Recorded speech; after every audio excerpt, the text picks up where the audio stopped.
কালীচরণের নাম উঠে আসছে তারাতলার ঘটনায়। তারাতলার বিপর্যয় তো প্রথম নয়। আমরা দেখেছি গার্ডেন নিচে, আমরা দেখেছি আনন্দপুরে বেআইনিভাবে গড়ে ওঠা গুদাম, সেই গুদামে দরজা জানলা কিছু নেই, একটা মাত্র দরজা ঝলসে পুরো মানুষ মারা গিয়েছেন। এই যে একের পর এক বিভিন্ন জায়গায় বেআইনি নির্মাণ, এবার তা বন্ধ হবে। 31শে জুলাই পর্যন্ত সব রকম বেআইনি নির্মাণের নজর, এবং মুখ্যমন্ত্রী শুভেন্দু অধিকারী এবার আসরে জিরো টলারেন্স বেআইনি নির্মাণ নিয়ে।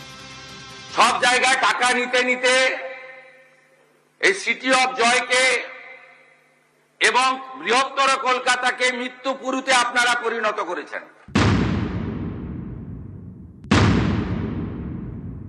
কাউকে ছাড়া হবে না। আমরা পুরো ফ্যাক্ট ফাইন্ডিং বের করেছি, কোনো ছাড়াছাড়ির সিন নেই।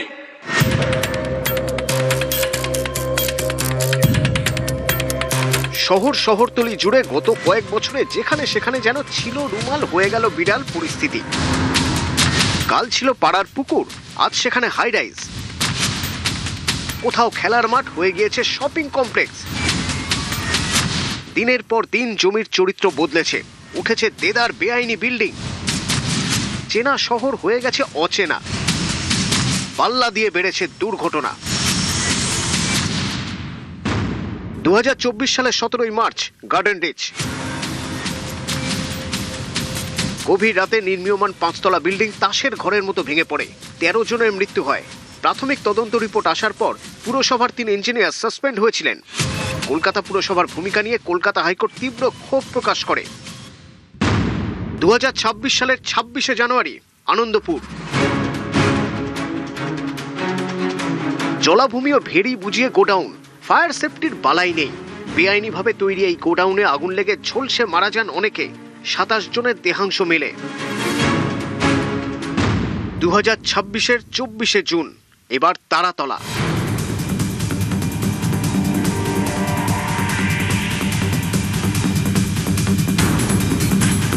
অনেকে বলেন বেআইনি নির্মাণের স্বর্গরাজ্যে পরিণত হয়েছে কলকাতা এবং কলকাতার শহরতলি। Rajarhat new town, Maheshtala, Budge Budge, Pujali.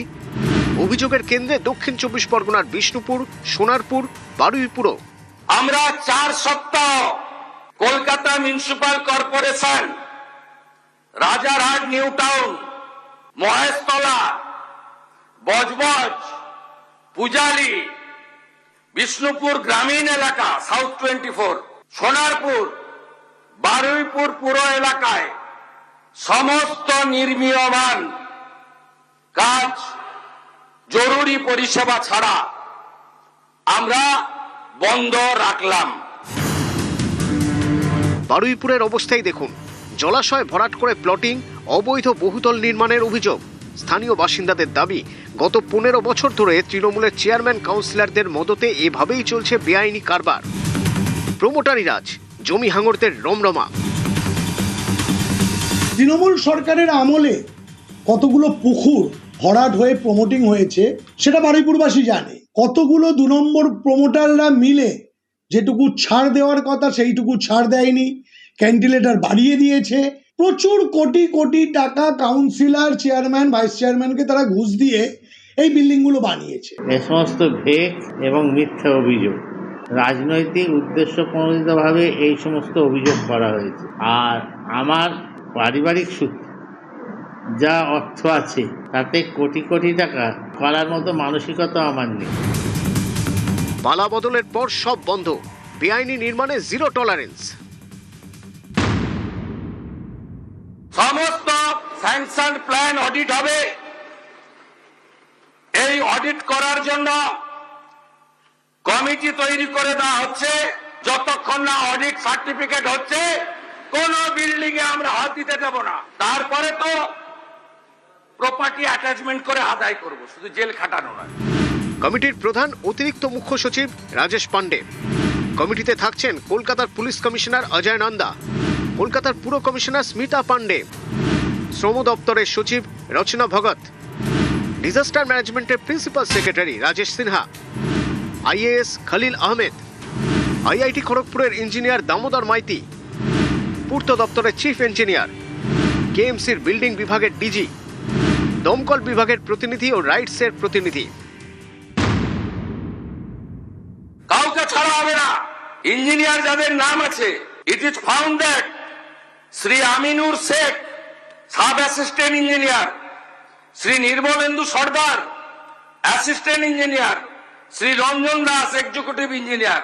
আমরা পুরো ফ্যাক্ট ফাইন্ডিং বের করেছি, কোন ছাড়াছাড়ির সিন নেই। আমরা এখনো পর্যন্ত 5টাকে অ্যারেস্ট করেছি। Gulzar Hossain, supervisor of Asgar. কি করে এইসব লোক এই জায়গাগুলোতে ঢোকে বের করতে হবে। অ্যারেস্ট হয়েছে Gulzar Hossain, supervisor of Asgar. Kamal Samanta, iron structure fabricator. Shambhunath Behera, lessee of land. Dibakar Bhandari, labour supplier cum Trimex contractor. Abdul Hamid, broker for sanction plan for KMC. নতুন সরকারের শপথ, বেআইনি নির্মাণের চক্র ভেঙে ফের সিটি অফ জয় হয়ে উঠবে কলকাতা। নিউজ 18 বাংলা।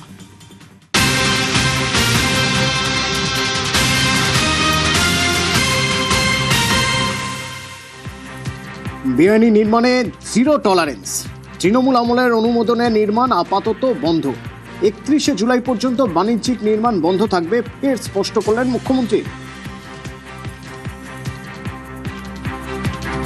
নির্দিষ্ট কিছু জায়গায় হাই রাইজ এবং কমার্শিয়াল বিল্ডিং সরকারি চালু থাকা দপ্তর এবং এমার্জেন্সি সার্ভিসেস বাদ দিয়ে আমরা 31 জুলাই পর্যন্ত একটা স্পেশাল অডিট করছি এবং দুটো এক্সপার্ট সংগঠন আমাদের রাইটস এবং আইআইটি খড়গপুরকেও রাখা হয়েছে। 3 ধরনের কাজ হবে। একটা হচ্ছে রিজেকশন হতে পারে গ্রস ভায়োলেশন থাকলে, রেকটিফিকেশনের অ্যাডভাইস বা ডাইরেকশন দেওয়া হবে, রেকটিফাই যে করে নিবে নকশাতে, ডিজাইনে, কনস্ট্রাকশনে, প্রোটেকশনের জন্য। আর যারা ঠিকঠাক আছে, যেমন যেমন আসবে তেমন তেমন ক্লিয়ারেন্স তারা পেতে থাকবে। সবাইকে একসঙ্গে ওয়েট করার বিষয় নয়, সবকে আটকে রেখে নগরায়ন বা সবটা আটকানো আমাদের উদ্দেশ্য নয়। উদ্দেশ্য হচ্ছে গার্ডেন রিচ থেকে কসবা তিলজলা হয়ে লাস্ট তারাতলা যে ইনসিডেন্ট গুলো 1 বছরের মধ্যে দেখলাম, এর একটা নিয়ন্ত্রণ, একটা শেষ, একটা জীবনের অনেক দাম রয়েছে। সেক্ষেত্রে 31শে জুলাই পর্যন্ত কোনো বাণিজ্যিক নির্মাণ হবে না। কোথায় কোথায় হবে না এক নজর একবার দেখে নেওয়া যাক। যে যে জায়গাগুলোয় জোর দেওয়া হচ্ছে, দক্ষিণ দমদম থেকে বহু অভিযোগ উঠেছে, তাই দক্ষিণ দমদম থেকে আপাতত বেআইনি, যেমন বরানগরেও বেআইনি নির্মাণ নজরে রয়েছে। কিন্তু কামারহাটি 31শে জুলাই পর্যন্ত এখানে বাণিজ্যিক নির্মাণ বন্ধ থাকবে। আরও একটা জায়গা বালি, হাওড়ায় বালির বেশ কয়েকটা ওয়ার্ড, সেই বেশ কয়েকটা ওয়ার্ডে নজরে রয়েছে সেখানে যেভাবে নির্মাণ হচ্ছে। হাওড়ার ক্ষেত্রেও হাওড়ার বেশ কয়েকটা জায়গা নজরে রয়েছে সরকারের।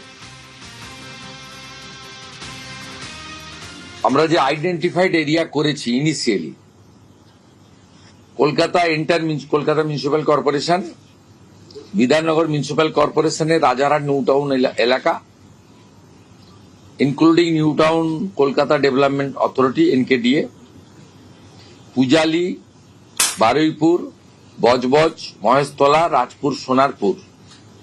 এর সাথে আজকে আমরা যুক্ত করেছি সাউথ দমদম, কামারহাটি এবং বরানগর। আর part of HMC, part of Bally, মূলত গঙ্গার পাশে যেগুলো আন্ডার কনস্ট্রাকশন আছে, সেটা উমেশ রায়, UDMA, HMC তারা কথা বলে আইডেন্টিফাই করবে ওয়ার্ডগুলো। সেখানেও কিন্তু আন্ডার কনস্ট্রাকশন গুলোর ক্ষেত্রেই বলা হয়েছে রেল, মেট্রো রেল, আমাদের সরকারি যে কাজ, পোর্টের যে কাজ, NH এর কাজ, স্টেট হাইওয়ে ডেভেলপমেন্ট কর্পোরেশনের কাজ বা অন্যান্য যে সমস্ত সেন্ট্রাল এবং স্টেট গভর্নমেন্টের যে কাজ রয়েছে, সেই কাজকে এর আওতার বাইরে রাখা হয়েছে।